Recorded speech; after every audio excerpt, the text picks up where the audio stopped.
In the city of Rome itself, there were also several districts inhabited largely by Jews.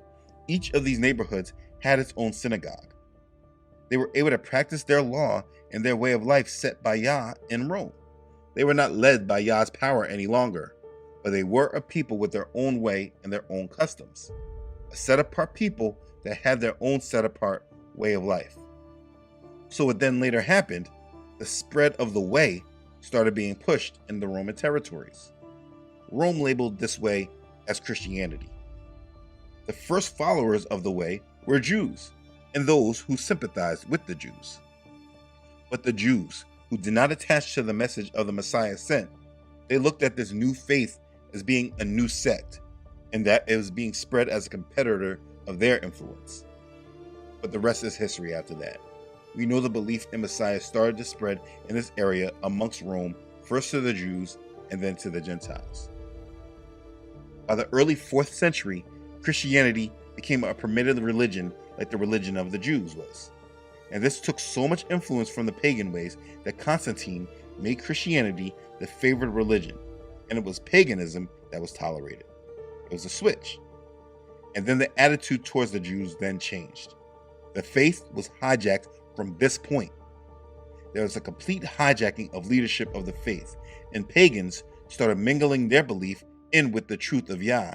And in order to do this, they needed and wanted to remove the influence of the Jews.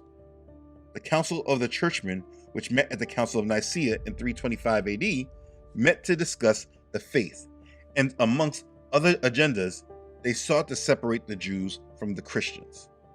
They forbade the Christians to eat unleavened bread on Passover, or to even celebrate this holiday at the same time as the Jews. They prohibited Christians from visiting synagogues and listening to any Jews preaching or teaching. They urged the Christians to not observe the day of rest on the day the Jews observed, and instituted Sunday as the only Christian Sabbath. The bishops grew in influence and began to take away from the Jews some of the political privileges they once long enjoyed. Many of the Christian leadership of Rome urged the emperor to deal harshly with the Jews. They desired that the influence of the Jews just disappeared.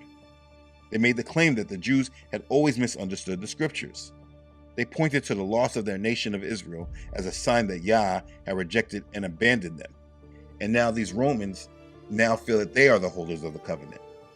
And sadly to say, this is the doctrine much of the church today is still influenced by, which is why the prophecies that Yah has made about Israel coming back to their land are all but ignored.